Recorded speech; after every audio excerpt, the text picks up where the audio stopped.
Hey everybody! So I've had a lot of people asking me about homeschooling and what we use, and I'm just going to share what's worked for us. So we have been homeschooling since Dalton was in 2nd grade, and now he's going into the 10th grade. He did go to public school for K and first, and then we really felt, I'm not going to go into the whole story, but we really felt like God leading us to homeschool. And it was pretty much, during the middle and 1st grade, we talked about maybe just going ahead and pulling him out. But I wanted time to prepare myself and really pray about it. And God, is this what you want me to do? And so I took the second part of that year when God started leading me to it, and I started researching and praying about it and getting kind of everything together. And I said, God, I really want him to be a part of a homeschool program, because I really do feel like it's important for him to have social interaction. And I'm just getting started. So God led us to a classical program where he and Savannah Rose, because she started kindergarten that year, went 2 days a week. So it's kind of like a hybrid school, and they help you pick out your curriculum. And so 2 days a week they would go to school, and then the other 3 days they would school at home, and we would just continue out the week of what they had been learning at school. And some things we did just at home, and then some things they did at school and at home. So that was very helpful to us. And they went there for a few years, and we loved the program, but we got to the point where there were some things that we were kind of wanting to spread our wings on and just do on our own and change curriculum up a little bit, and some things that we wanted to do in the community and with other homeschool programs and stuff like that. So we've been doing that ever since, I think Dalton was in 4th grade, maybe. So I think he went from 2nd to 4th at that program, something like that. But anyway, so that's kind of how we got started with homeschool. And now he's in 10th grade. Rose is in 8th grade, and JD is in 1st/2nd grade because of the way his birthday falls.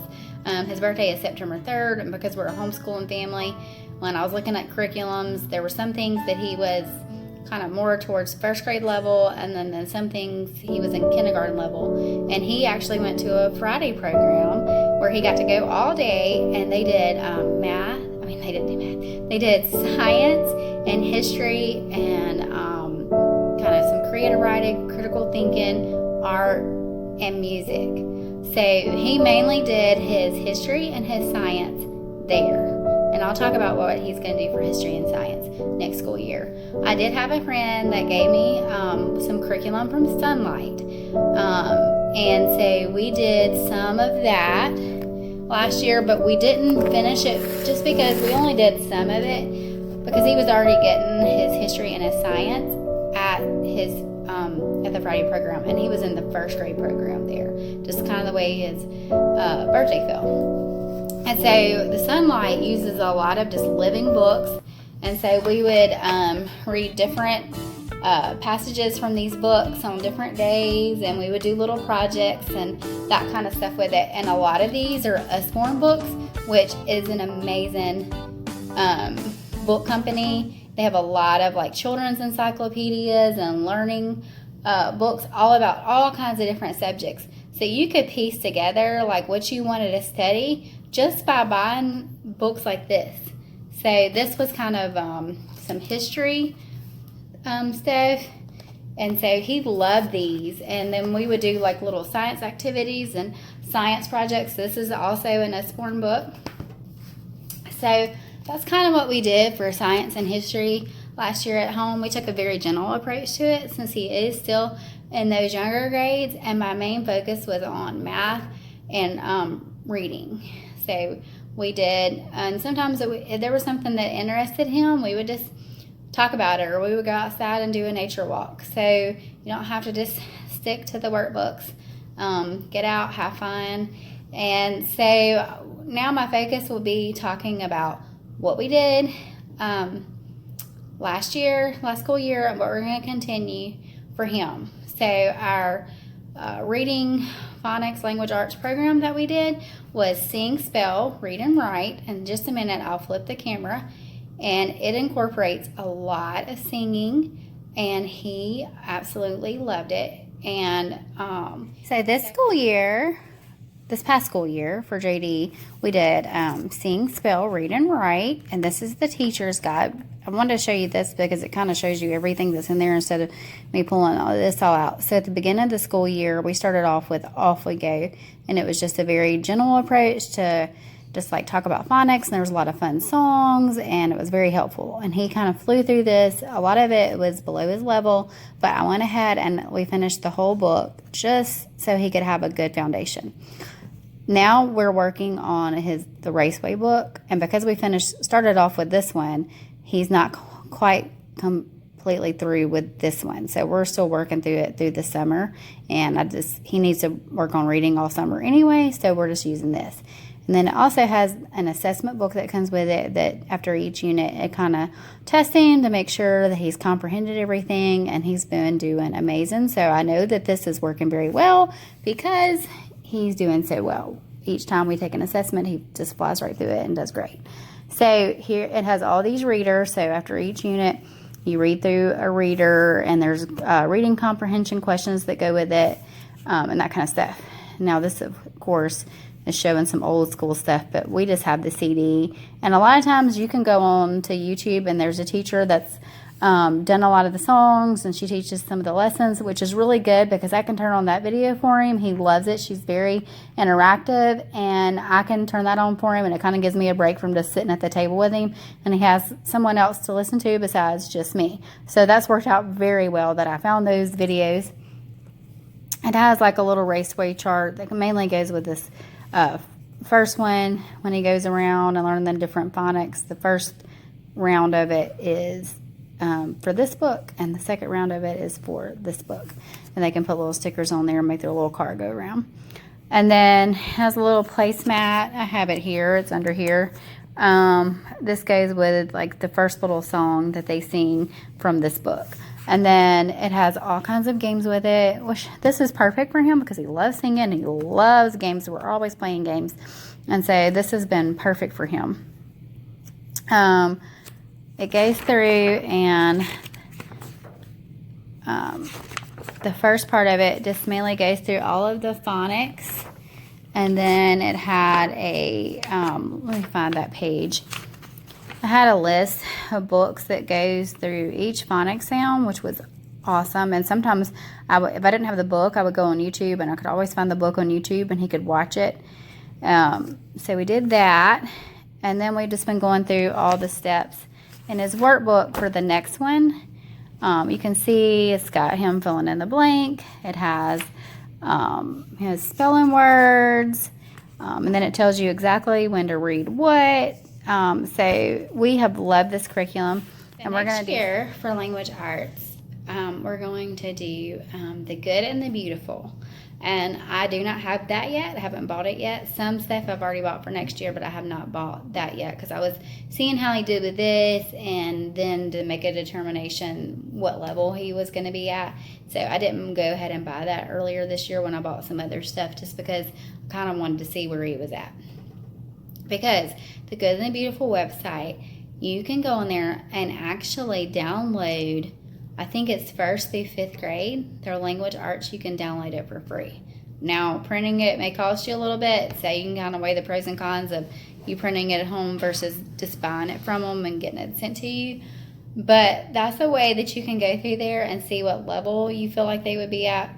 Because homeschool is not so much about what grade they're in, it's what level they're at. You can be flexible and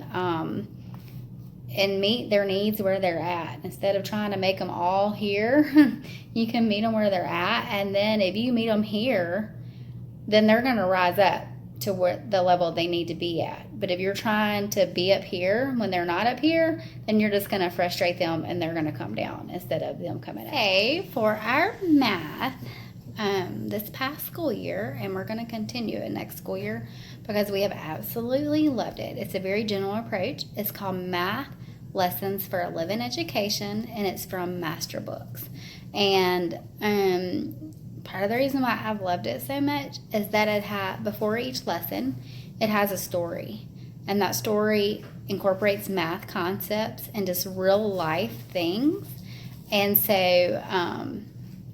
anyway, JD has loved that.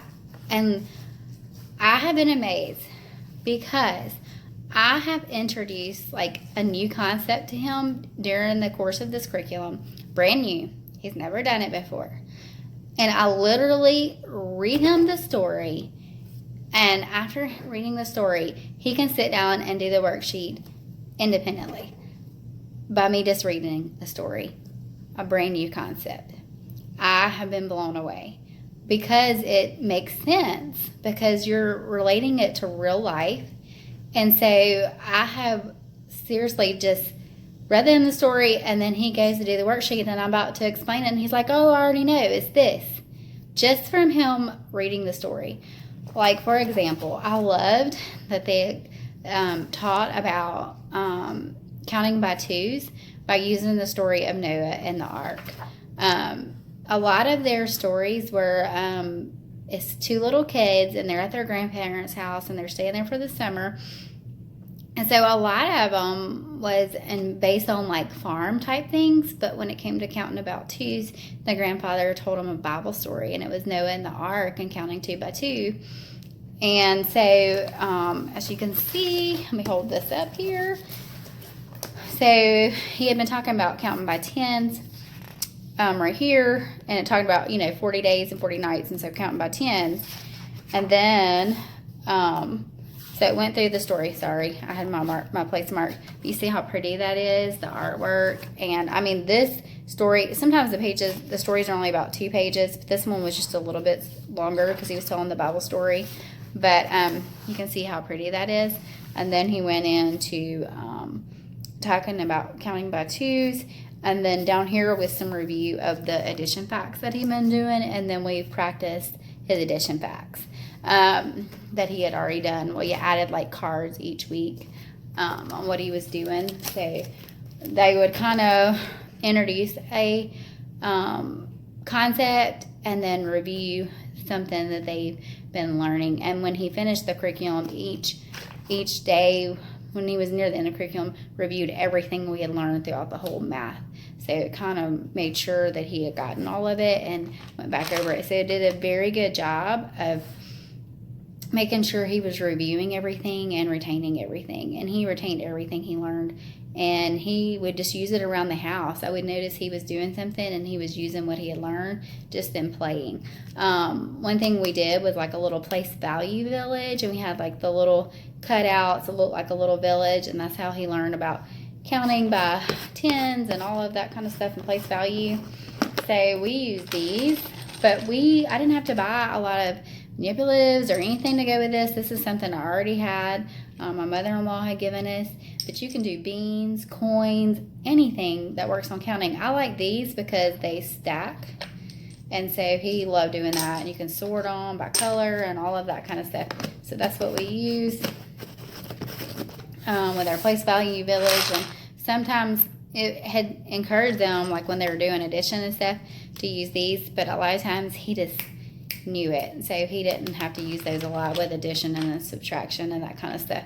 But these are from Lakeshore Learning, but you can get any kind of little stuff like this from like the little school store or order from Amazon. So he really enjoyed these. And we've also used counting bears, which are real popular to work on counting with. So this he was really supposed to be in kindergarten, but this is level 1. So you notice it doesn't say grade 1, it says level. So you can go on Master Book's website, and they have huge samples that you can download of each curriculum. They have scope and sequences to see. And when I was looking at the kindergarten versus the level 1, it really looked like he fell in level 1. And their kindergarten was more like preschool to me. But for some kids, it may not. It may be more of a kindergarten level. It's just according to where they are and what schools they've been to or daycares they've been and how much they've learned or how much they've learned at home. They may be way up here. So that's the beauty of homeschool, like I've said before, is that you can kind of pick your level and you're not behind or you're not way ahead. You just find where your kid is. And so when I was looking at the scope and sequence and I looked at the samples, he really knew everything that was in their kindergarten level. And so we went ahead and moved to first grade level. And we loved it. But that's the thing, is you can go pretty much on any website and look at all the samples and kind of the scope and sequence. Even in the first of this book, it goes through everything that they're going to be, you can see everything that they're going to be learning. And then also, I forgot to say, it tells you exactly what to do. So it has like a schedule, and you just mark it off when you've done it. And a lot of times we might do extra, say he got ahead, or there may be a week where we're busy and we didn't get as much done.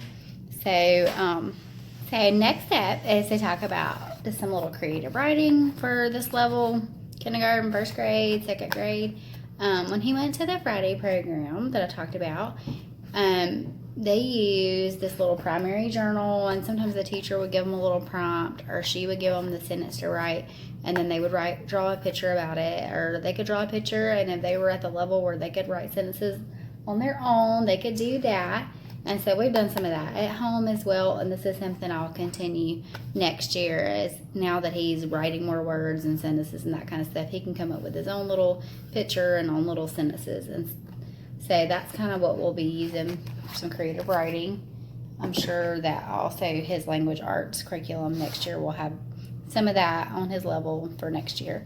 I am an occupational therapist assistant, and one of the trainings that I've gone through is with Learning Without Tears, or it's also called Handwriting Without Tears. And it's a multi-sensory approach to learning handwriting and to work on fine motor skills. I've actually taught a preschool program / kindergarten program at the Village, which has homeschool enrichment classes. And I can talk about all of the classes and things that we're involved with as far as activities outside the home in another video. So I'm not going to go into depth about that, but I will make a video with everything that we're involved with, all the extracurricular type things. But for now, I'm going to talk about handwriting really briefly. I love it because it incorporates so many things like songs and sensory approaches. And so what we would do is, like you can see here, that it has little wooden pieces. So instead of just saying, okay, write your letter, we would teach them the language for it. So big line, and then little line, and then you would get another little line, and they could actually build it and fill in the wood and sensory and manipulating objects and fine motor. All of those things incorporated just by using these little pieces, and you're teaching them big line, little line, and we would do songs with it. So much fun. Big curve, little curve. So, and then another one of the approaches that they teach about is, sorry, this has not been erased, but so we would write on it with chalk and get a little bitty piece of sponge, and then you trace over it with that sponge, so it's getting them to hold something, and these little fingers develop those muscles, those fine motor movements and muscles and all that kind of stuff. And you would trace over it, and then they could write over it again. So that's just one of the things that they use. There's all kind of stuff, making letters with Play-Doh and a little magnet board that has these same lines but mini, and they could make the letters with magnets. So it's not just sitting down and writing on a worksheet. Writing on a worksheet, there's so many things to help them develop the fine motor skills that they need. I've worked with kids that are older, that are still struggling with handwriting, and if they're frustrated with handwriting and can't keep up in the classroom, then that makes learning harder for them because they get frustrated. So if you start at the basics and teach them, develop their fine motor skills so they can hold a pencil properly and they're not getting tired and they're not writing sloppy, then if you start from the beginning, teaching them how to handwrite correctly and develop all the motor skills that they need for it, then they won't be so frustrated in the classroom. That's whether you homeschool or they go to public or private school. It doesn't matter. So I'm just a big advocate for developing those skills. I don't think handwriting is taught in the schools as much as it used to, and believe me, it's needed. I've worked with kids that are older that are in tears practically because they're struggling with handwriting. And if you can't get the handwriting down, that affects everything. So that's just my preaching moment for that.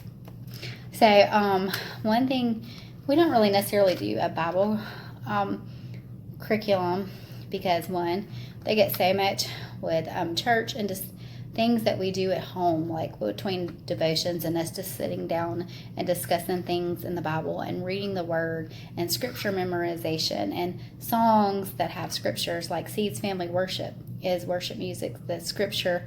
So we incorporate so much of that into our daily life that I don't have a set Bible curriculum for them. But I have used resources to work on like scripture memorization and that kind of stuff. So for JD's level, kind of what we've done preschool, kindergarten, first grade is work on some scripture memory. So we started off this more like with the preschool level, but you can use it any level because it's just scriptures and it's ABC. And so it would have a little devotion and talk about the scripture here on this page. And then here, A, all we like sheep have gone astray.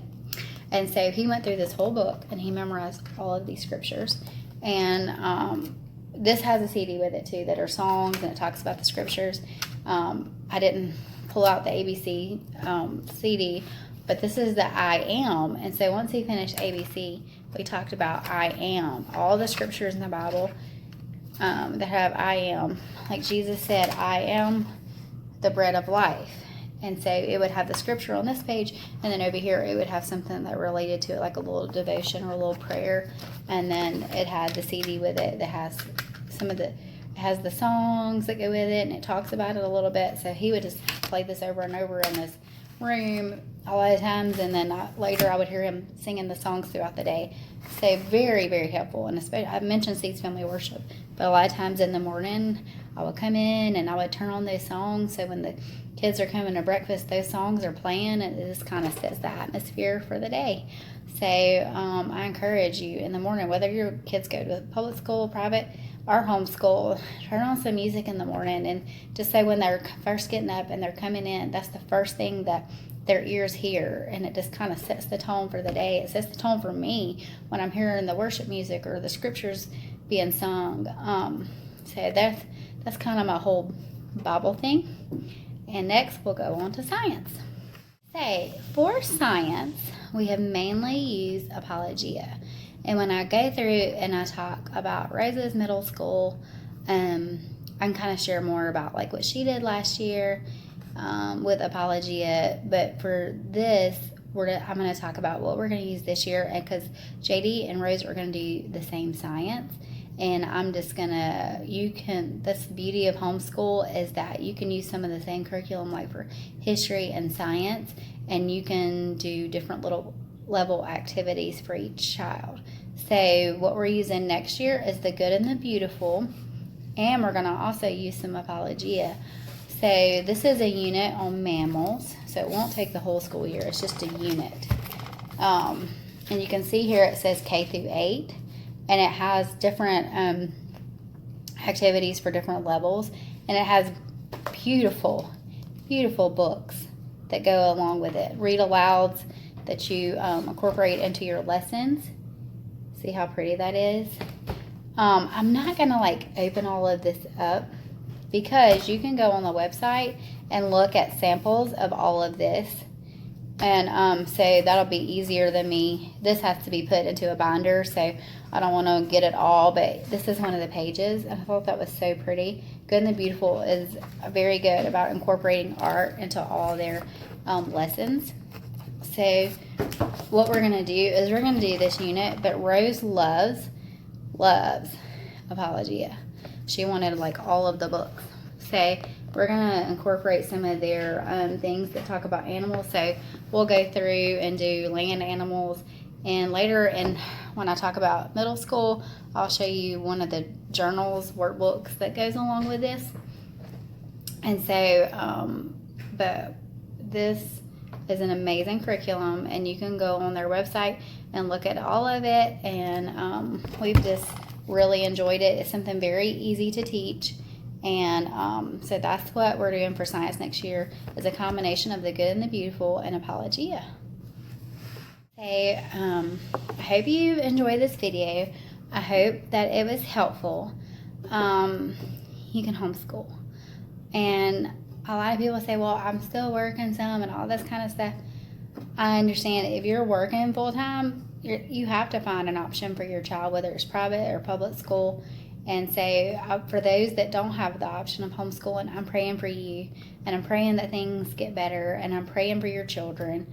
But if you can homeschool, if you just work part-time, you can maybe work it out to where someone can watch on part-time, and then you can homeschool. Homeschooling doesn't take a full day like them going to a regular school program, because you got to think about it. There's so much transition at school, and then they have to wait on the other students. They have to stand in line in the hallway to wait on this, or bathroom, lunch line, everything takes longer. And so if you look at the actual sit down learning time at school, it's not as long as the whole day. So a lot of times you can get your schoolwork done in just a few hours time with homeschooling.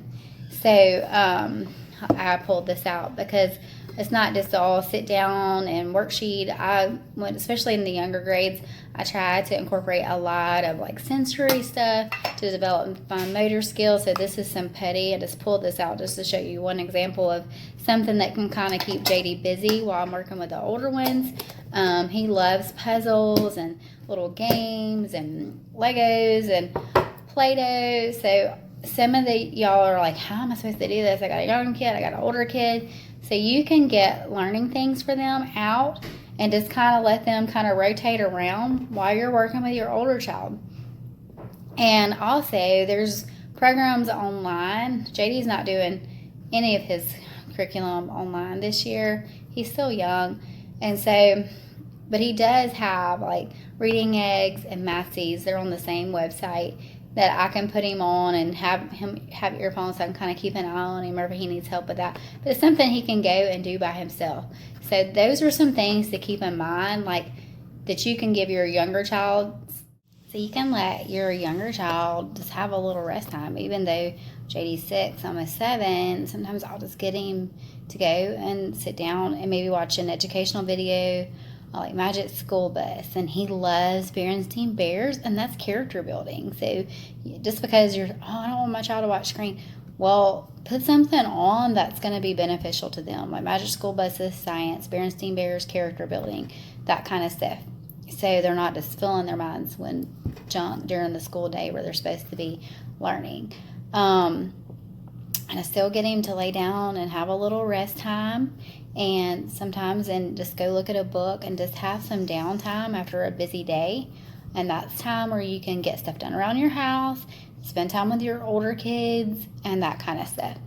So I hope this has been helpful, and I will be doing some videos on preschool, even though all of mine are beyond the preschool years. I've taught several preschoolers, and I will do a video on just like programs that we've been involved in, and activities that we've done, and all of that kind of stuff. I don't know how those things are going to be affected this year. I've already heard like some of the things that our kids have been involved with, it may look different this year. So going into this, and you start homeschooling, you're like, this is not what I expected. Well, it's not what we're used to either. It's different for everyone, whether you're going to public school or homeschooling. Things are changing for us right now. So love and prayers, and I will be making a middle school video and a high school video, and the videos that talk about preschool and other activities. Bye.